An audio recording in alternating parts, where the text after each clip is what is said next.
second Nobel Peace Prize laureate for 2014, Malala Yousafzai, I call upon you to come forward and give your Nobel lecture.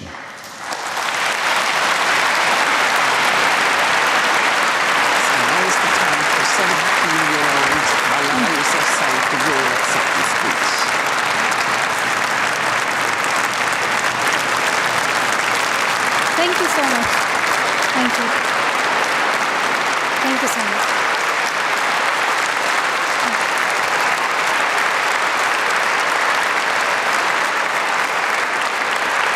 Thank you so much.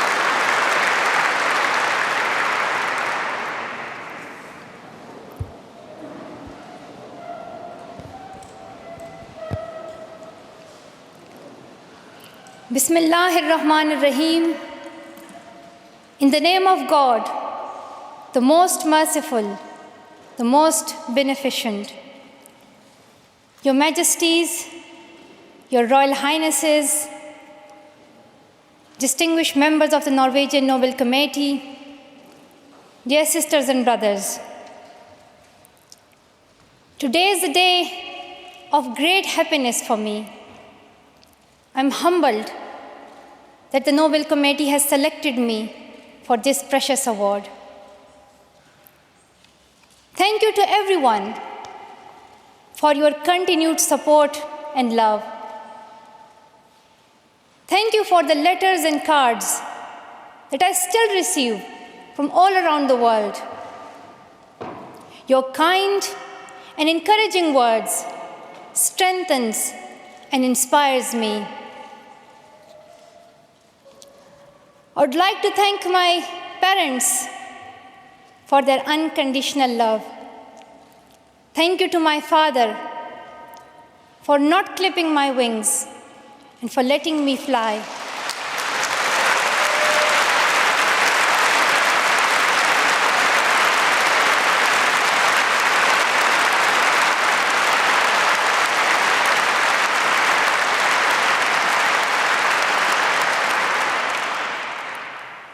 Thank you to my mother for inspiring me to be patient and to always speak the truth, which we strongly believe is the true message of Islam.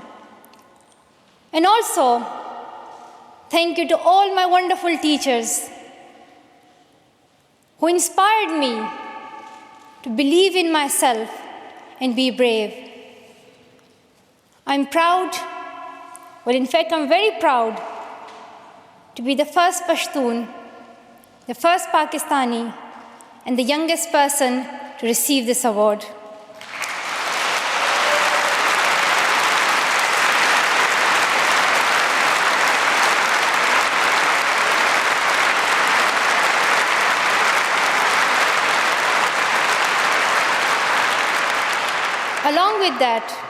Along with that, I'm pretty certain that I'm also the first recipient of the Nobel Peace Prize who still fights with her younger brothers.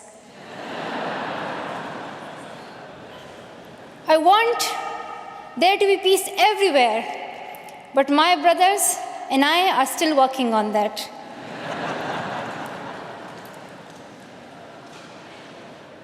I'm also honored to receive this award together with Kailash Satyarthi, who has been a champion for children's rights for a long time, twice as long, in fact, than I have been alive. I'm proud that we can work together. We can work together and show the world that an Indian and a Pakistani, they can work together and achieve their goals of children's rights.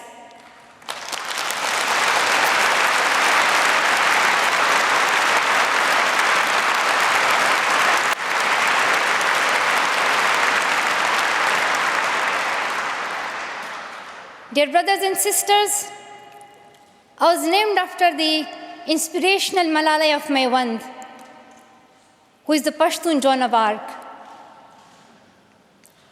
The word Malala means grief-stricken, sad. But in order to lend some happiness to it, my grandfather would always call me Malala, the happiest girl in the world. And today, I'm very happy that we are together fighting for an important cause. This award is not just for me. It is for those forgotten children who want education. It is for those frightened children who want peace. It is for those voiceless children who want change. I'm here to stand up for their rights, to raise their voice. It is not time to pity them. It is not time to pity them. It is time to take action. So it becomes the last time. The last time. So it becomes the last time that we see a child deprived of education.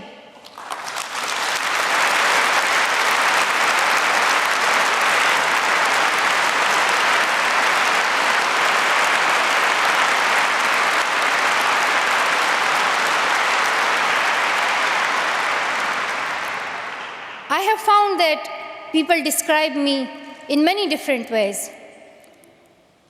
Some people call me the girl who was shot by the Taliban, and some the girl who fought for her rights. Some people call me a Nobel laureate now. However, my brothers still call me that annoying bossy sister. As far as I know, I'm just a committed and even stubborn person who wants to see every child getting quality education, who wants to see women having equal rights, and who wants peace in every corner of the world.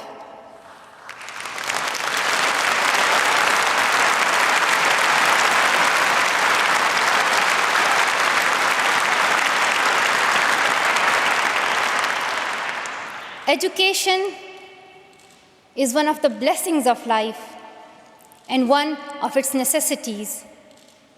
That has been my experience during the 17 years of my life.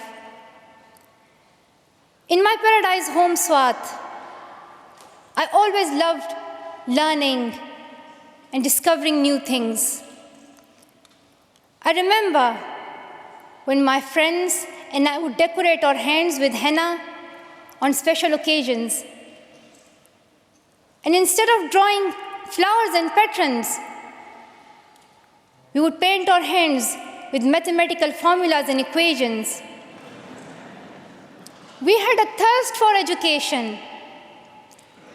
We had a thirst for education because our future was right there in that classroom. We would sit and learn and read together. We loved to wear neat and tidy school uniforms. And we would sit there with big dreams in our eyes. We wanted to make our parents proud and prove that we could also excel in our studies and achieve those goals which some people think only boys can. But things did not remain the same. When I was in Swat, which was a place of tourism and beauty, suddenly changed into a place of terrorism. I was just 10, that more than 400 schools were destroyed. Women were flogged. People were killed. And our beautiful dreams turned into nightmares. Education went from being a right to being a crime. Girls were stopped from going to school. When my world suddenly changed, my priorities changed too. I had two options. One was to remain silent and wait to be killed. And the second was to speak up and then be killed. I chose the second one. I decided to speak up.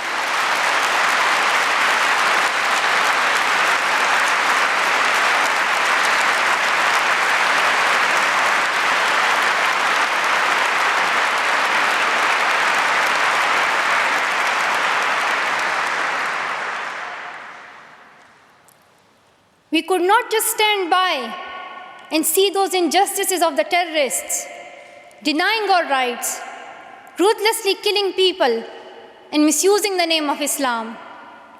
We decided to raise our voice and tell them,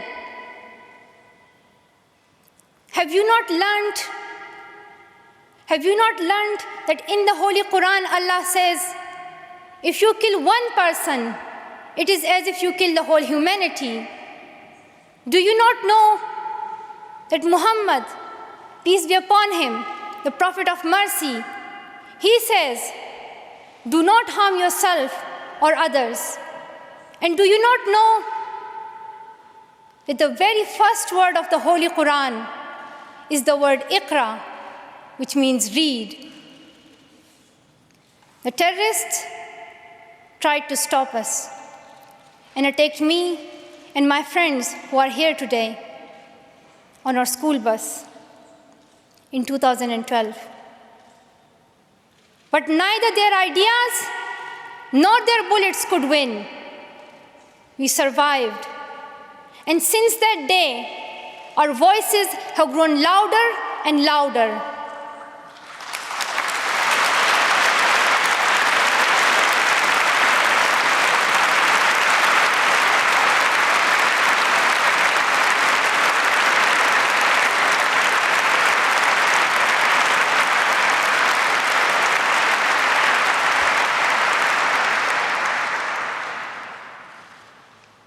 I tell my story not because it is unique, but because it is not.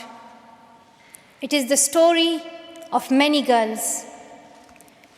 Today, I tell their stories too. I have brought with me some of my sisters from Pakistan, from Nigeria, and from Syria who share this story. My brave sisters, Shazia and Kainat, who were also shot that day on our school bus. But they have not stopped learning. And my brave sister, Kainat Somro, who went through severe abuse and extreme violence.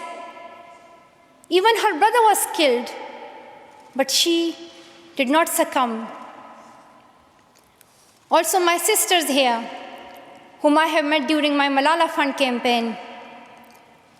My 16-year-old courageous sister, Mozoon, from Syria, who now lives in Jordan as a refugee.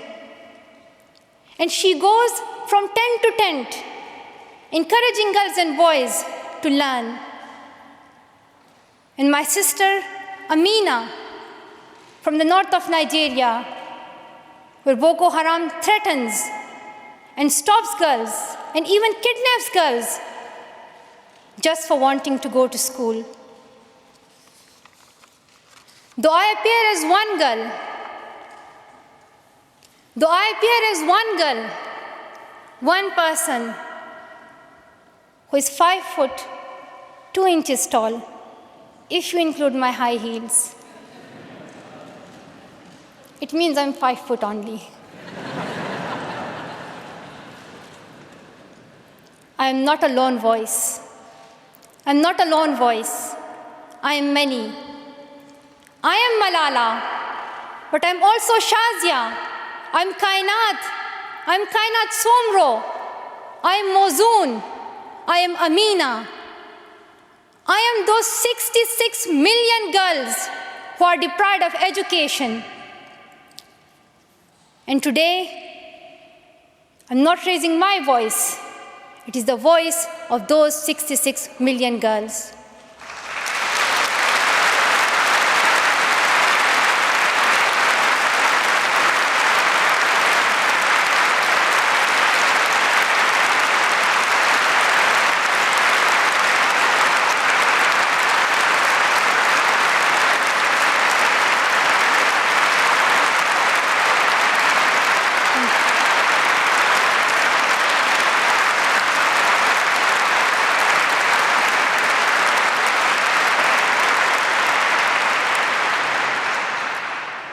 Sometimes people like to ask me, why should girls go to school?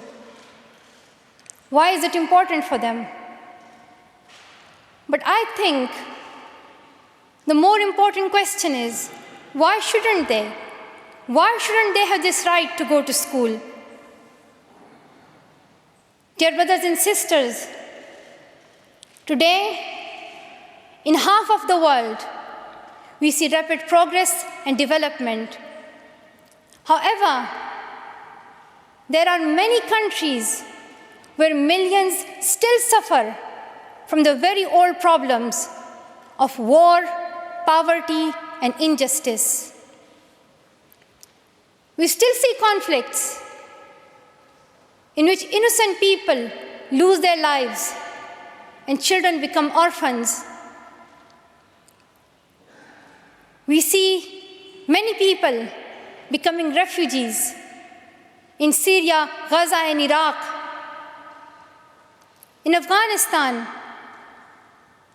we see families being killed in suicide attacks and bomb blasts. Many children in Africa do not have access to education because of poverty. And as I said, we still see girls who have no freedom to go to school in the north of Nigeria. Many children in countries like Pakistan and India, as Kailash Satyarthi mentioned, many children, especially in India and Pakistan, are deprived of their right to education because of social taboos, or they have been forced into child marriage or into child labor. One of my very good school friends, the same age as me, who has always been bold and confident girl, dreamed of becoming a doctor.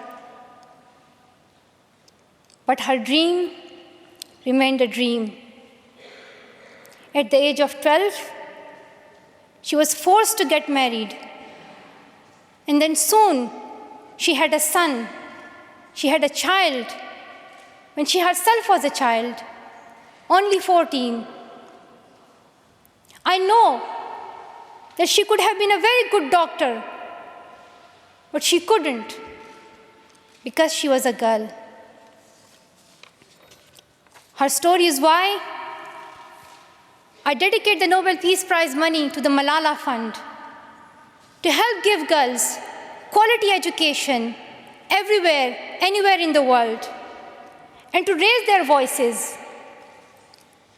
The first place this funding will go to is where my heart is, to build schools in Pakistan, especially in my home of Swat and Shangla.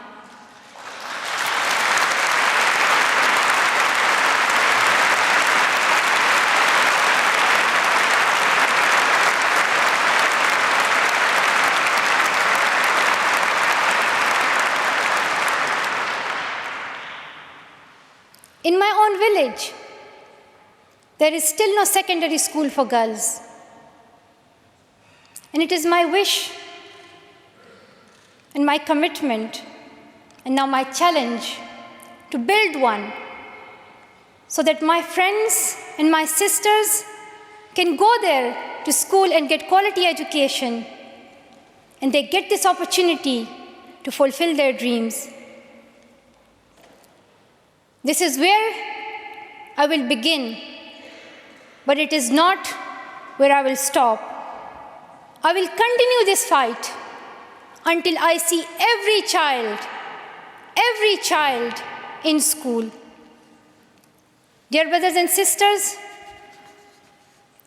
great people who brought change, like Martin Luther King and Nelson Mandela, Mother Teresa and Aung San Suu Kyi, once stood here on this stage. I hope the steps that Kailash Satyarthi and I have taken so far and will take on this journey will also bring change, lasting change.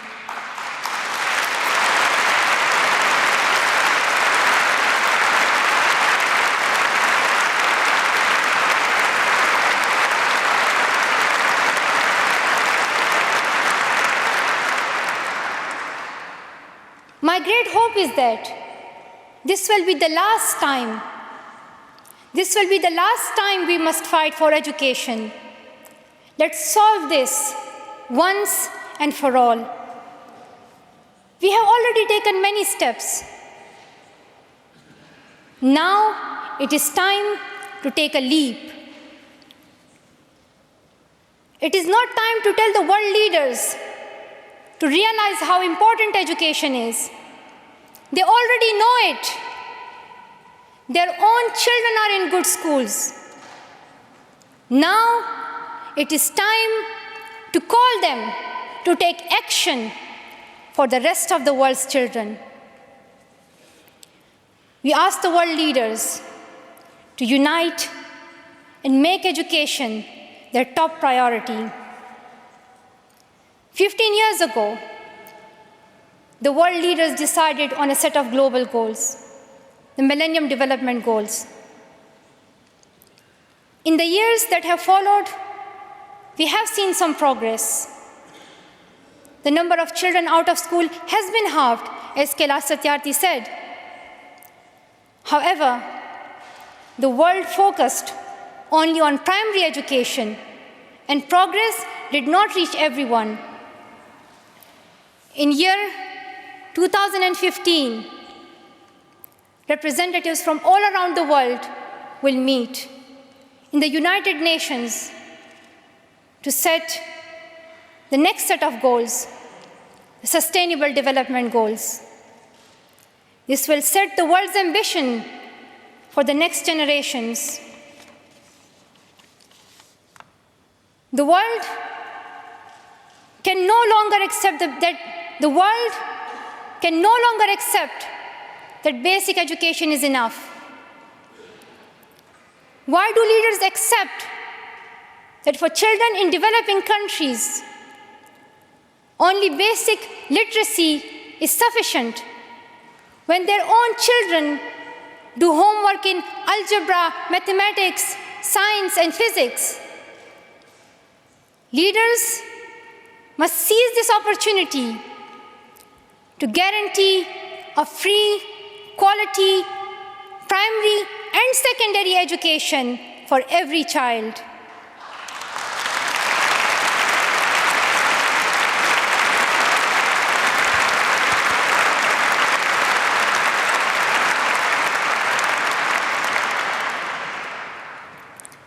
Some will say this is impractical, or too expensive, or too hard, or maybe even impossible.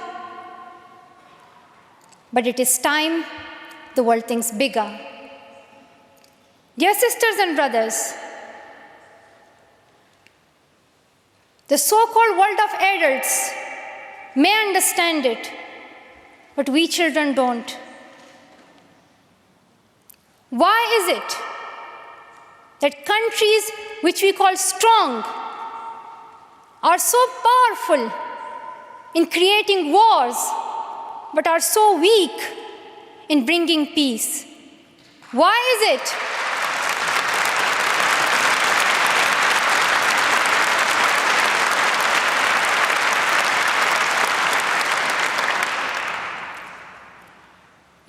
is it that giving guns is so easy, but giving books is so hard? Why is it? Why is it that making tanks is so easy, but building schools is so hard? We are living in the modern age, and we believe that nothing is impossible. We have reached the moon 45 years ago, and maybe we'll soon land on Mars. Then, in this 21st century, we must be able to give every child quality education. Dear sisters and brothers, dear fellow children, we must work, not wait. Not just the politicians and the world leaders. We all need to contribute. Me, you, we. It is our duty. Let us become the first generation to decide to be the last. Let us become the first generation that decides to be the last, that sees empty classrooms, lost childhoods, and wasted potentials. Let this be the last time that a girl or a boy spends their childhood in a factory. Let this be the last time that a girl is forced into early child marriage. Let this be the last time that a child loses life in war. Let this be the last time that we see a child out of school. Let this end with us. Let's begin this ending together, today, right here, right now. Let's begin this ending now. Thank you so much.